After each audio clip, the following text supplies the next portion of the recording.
Game Day Broadcast Network is proud to present Baseball Media Day.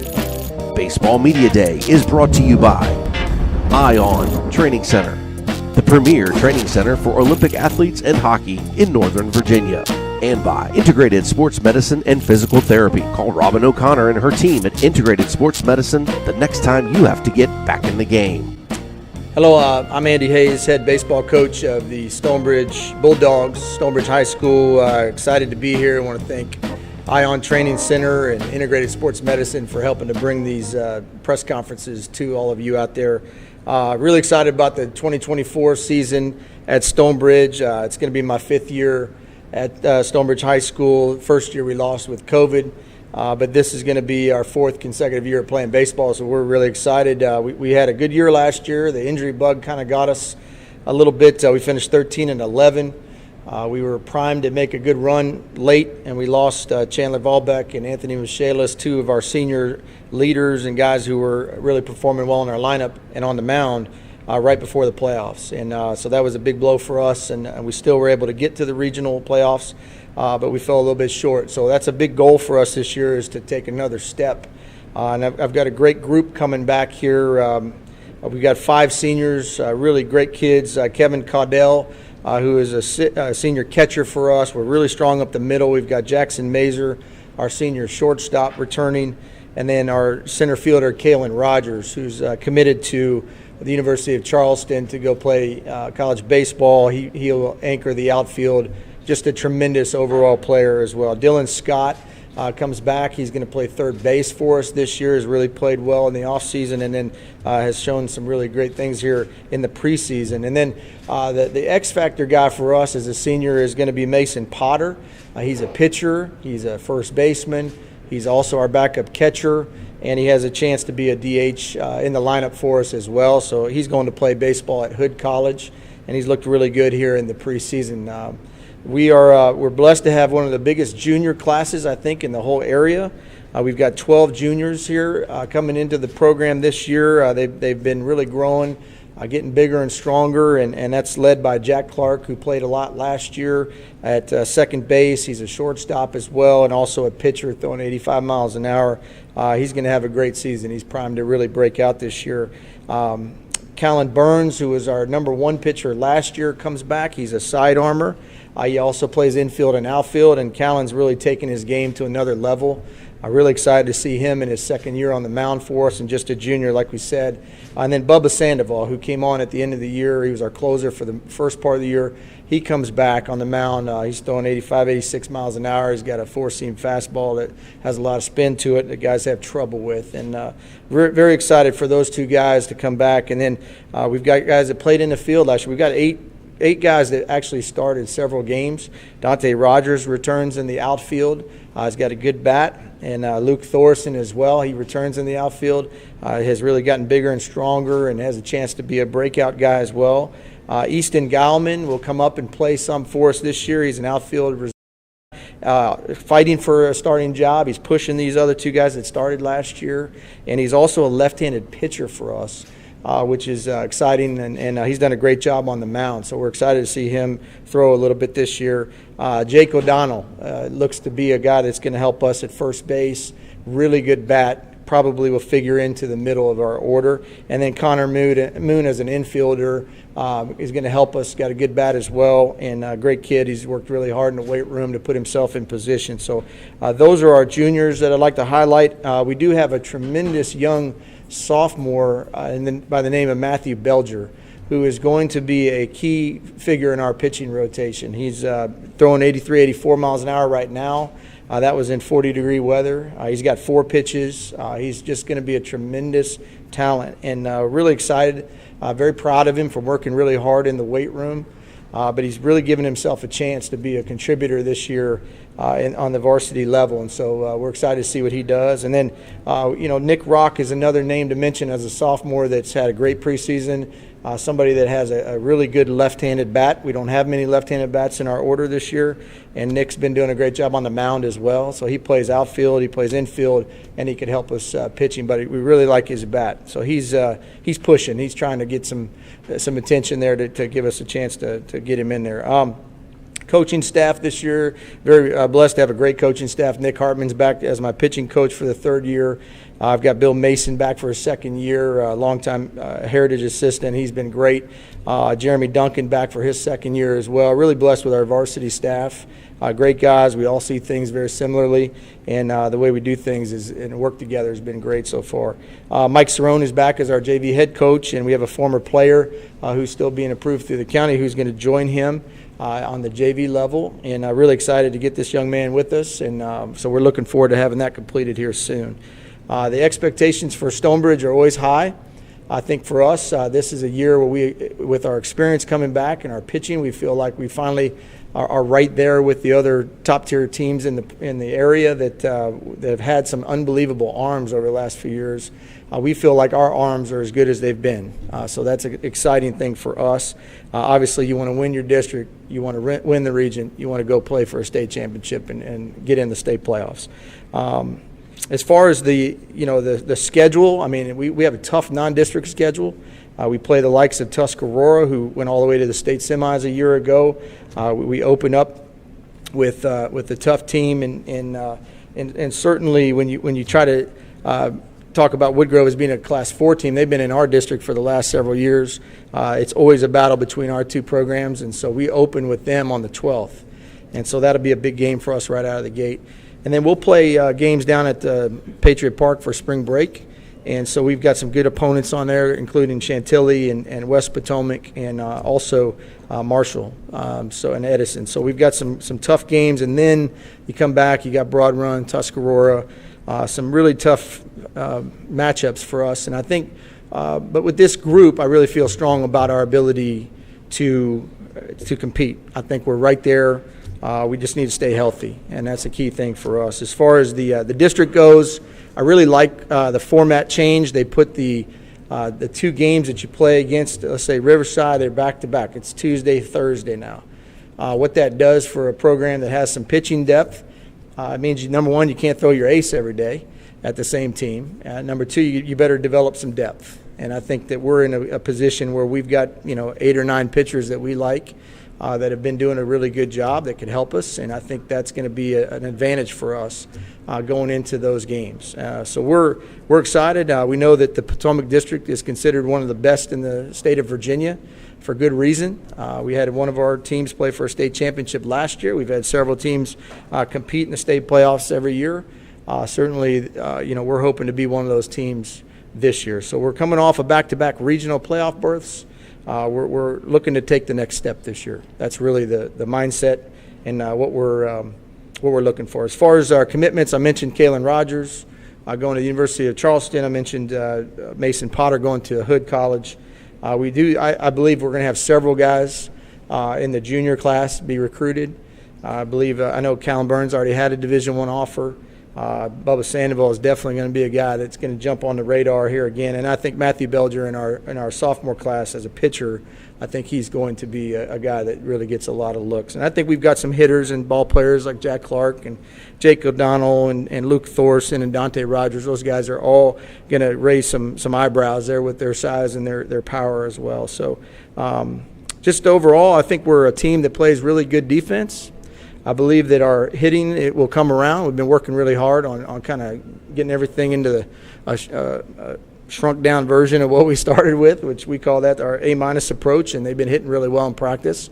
So we've been trying to incorporate a little bit more live pitching, things that emulate the regular game a little bit more. So we've been doing that, so far here this season. But overall, it's a group that has bought in. They are excited about the season. And they love each other, which is the key thing. When you see a team that cares about being accountable and they kind of police each other a little bit on that, you get optimistic. You feel like this is a group that has a chance to do some special things.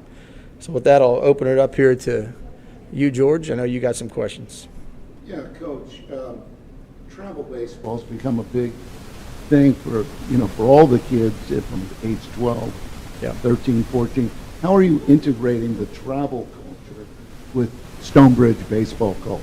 Yeah, that's the toughest challenge I think all high school coaches have. I think most high school coaches are involved in travel baseball to some level. I know I am. I think the challenge is that, a lot of guys disperse and they go to different places. There's a lot more focus on the individual than the team. So what we try to do whenever we're involved with it is we're trying to do some of the things that we do as in a high school game, a high school format.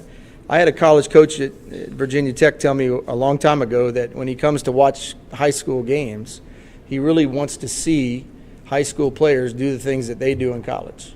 He wants to see them, in their ability to execute a hit and run, execute a squeeze bunt, lay the sacrifice bunt down in a key moment, execute pickoffs, and do the things that help you win games that they do at that level. And so, it's not just about how big you swing and every now and then you hit one a long ways. It's about, can you execute in a baseball situation? So we try to put that into our mindset with regard to travel. Those are the things that I see kids struggle with the most when they come back from travel to get into high school. The other part that they struggle the most is there's very little pressure in travel ball. Very little pressure. Guys are relaxed, they're having a good time, and the next thing you know, they get into the high school game in the spring and they tighten up. And they're nervous because now there's pressure. Now there's more competition. Most travel teams, there's not as much competition. So we try to get them to understand, like, it's a competitive arena and you need to be prepared mentally to compete. And so that's something that I think is a challenge for coaches, is how do you get guys to be able to adapt to that pressure that's not there as much in the travel game. So in broadcasting baseball, one of the things that I've seen that every team needs work on is in the field, when the ball hits your glove, where do you throw the ball? Yeah, baseball IQ, right? Baseball, yeah. That's baseball IQ. How much do you work on that? All the time. I mean, I think having conversations sometimes with players is lost a little bit, especially in the travel game. You don't see as much coaching going on. It's more of, hey, good swing, but, what were you thinking on that play? That's what you're asking, and we try to have a lot of baseball IQ conversations. The answer is, you didn't make the right play, but why did you not make the right play? Where should you have gone with the ball? Think about this so that we can stop this extra base runner, from moving up, 90 feet. I mean, just little things like that. What are you thinking on this count as far as where you're throwing the ball? What are you thinking on the count as far as what you're trying to do at the plate? Those are things that are incredibly important for guys. They need to learn the game. And I think, they don't watch enough baseball. I wish they'd watch more college and pro baseball to learn the game more. So we work really hard on talking to them through situations, and it is a situational game. I think that's something that is lost as well a little bit with travel ball. So, yeah, the answer is we spend a lot of time on that, George, a lot.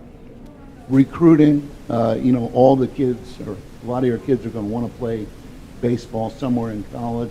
Now you've got the transfer portal, which has just shaken everything up. How are you helping the kids to negotiate their way through this process? Well, we had a college coach tell our kids last year in the off season, there are no players that are 160 pounds on our roster. And about half our guys turned around that were 160 pounds and like, I better get in the weight room. So the weight room is where it starts, right? You better be in the weight room training your body, because you have no shot against these 22, 23-year-olds if you are not strong, physical, and ready to play. So that's number one. Number two, in my opinion, you got to go to where it fits for you and where you have a chance to play. And I think it's something that we've seen happen many times. You pick a place that it might be the prestigious place, but you know what? You're probably going to sit for a while. And so guys get a little bit, disgruntled after they get there because it's going to be a longer process. So go where you're wanted. Make sure it's a good fit. So we really try to encourage that with the guys and make sure that they're thinking that way. And then I think, from a recruiting standpoint, it's harder for the high school kids. And I feel like this is something that's progressed. It's getting harder for them to get recruited. And I think that they're going to have to be that good when they're in front of these coaches. They're just not going to. They're not going to have as many opportunities, in my opinion, coming out of high school that they used to have. So you got to be ready to perform when it's time. And what's the most important thing in Stonebridge baseball culture that you're trying to impart to your players? So this year we've done a lot of work in the off season. Coach Mason and I we were at every weightlifting session. We had some books that we introduced to the team.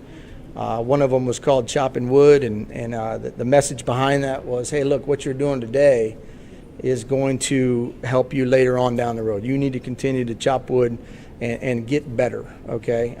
But as a group, we started talking about the pack. It's a book written by Coach Matt Deggs from Lafayette, Louisiana, University of Louisiana, and it's an awesome book because it's all about teamwork. And I think the team baseball focus is what gets lost outside of the high school game. Team baseball is everything. And so for us, we just started talking about our kids that look, we're all in it together, and we're here to try to take down our opponent together. You don't have to put the pressure on yourself to do it all by yourself. Bottom line is we're all doing our job. And so that culture is something that we're kind of working against a little bit in the travel model, that I think we're trying to win over a little bit, and I think our guys bought into it. And one of the sayings that we've said is there's no greater honor than to sacrifice for your brother. And so to create that pack mentality of, hey, we're together on things, and if you get a chance to squeeze a run in, sacrifice bunt, you should be pumped about that, man. We're doing this as a group. It's not just about you. So that culture is important. And I think the weight room is where it starts, because guys have to do hard things. They got to lift hard in the weight room to see benefit. Our guys have been unbelievably committed to the weight rooms. I'm really proud of them. And we get in there early in the summer. I mean, they want to lift. They're bugging me to lift. Hey, Coach, when can we get in there? We're 3 days a week almost from the time the season's over. So they've changed their bodies. They've gotten bigger and stronger. But more importantly, they bonded together, which I see a tremendous benefit in. And that's our culture. I think that's going to be seen here this spring. Hitting a baseball is a lot of fun. Lifting weights is not. Right, yes. It's hard. And most kids don't want to do the hard things. But our guys have that blue-collar mindset of, hey, I'm going to get in here and compete, get stronger. They've seen it work already. The hardest part is the young guys, and I'll say this about our freshmen. We're really proud of our freshman group. Most of them never lifted before. We got them in there, and they kept quiet. All they did was follow the older guys, and they bought in. And by the end of the spring, they were going, Coach, my arms are looking bigger. I'm wearing a bigger shirt size. And, so I'm really proud of them. Your teams, I've watched, of course, over the last 4 years. Every year, it seems the team is getting stronger. What can you expect for this season? Yeah, I think the pieces are there. I think we need to get a little bit better at the plate. Struck out way too many times last year for us to be a great team. I really feel strong about us as a group, and I'm excited to see kind of what these guys are going to do. But they're motivated, and it's a good group, and we got some really good arms. So I'm excited to see us pitch. I really feel like we can manufacture runs. I think we could be as good as anybody in the district if we play our game and we stay healthy. So that's my expectation. And we'll just go one game at a time. So. Coach, does a high school coach now have to sort of be a strategist, given the portal, the transfer portal in college, a strategist to help the kids find the place? Yeah, it's gotten a lot harder. You got to build really good relationships with the college coaches, in my opinion. They got to know who you are. They got to know your kids. So you got to do a good job of communicating your players to them. I think it's really important that you send them video so they get a chance to see them. You get them to their camps. Showcases are not the only thing that really gets their attention. I think to me it's get on campus, go spend a couple days with them. Even one-day camps are great. I think all parents should be sending their kid to a one-day camp to places that they want to go to school. I think that's a really important thing. As far as the portal goes, listen, if I was a college coach, I'd be trying to get the most experienced players I could as well. I don't blame them. I think the NCAA has failed the young kids really, really badly here. I think what they should do is come in as a solution would be to limit the number of portal guys you could grab so that there still is a focus on the high school kid. So maybe it's 5, maybe it's 7. I don't know what the number is. I'm not an expert on it, but I just know this. I've been around college athletics my whole life, and I think what's going on is a travesty for high school kids personally. It goes against everything you try to tell a young guy about, hey, you do this, X, Y, and Z, and you get yourself in position, and then you see them get absolutely nothing except telling them to go to JUCO. Listen, there's nothing wrong with JUCO, but there are a lot of good baseball players that should be having opportunities to develop in college. and not just go step in, and if you're not good enough right away, you're out of there because they're comparing you to 23-year-old guys. I think that's a wrong message personally, and I think what we need to do is fix that to where they can't come in and overhaul a roster with 12 to 20 guys from a transfer portal, that it should be more focused on development still. I think that's what's getting lost in the college game, is the development aspect. And so, for me, telling our guys, hey, go where you're wanted, go where there's high interest, that's important. Number two, go where there's a development mindset, and make sure that that's something that's right at the front when they talk to you. So those are the things that I see.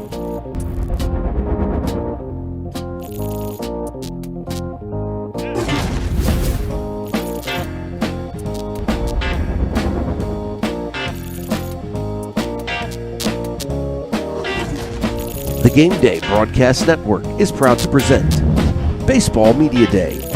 Baseball Media Day is brought to you by Ion Training Center, the premier training center for Olympic athletes and hockey in Northern Virginia, and by Integrated Sports Medicine and Physical Therapy. Call Robin O'Connor and her team at Integrated Sports Medicine the next time you have to get back in the game.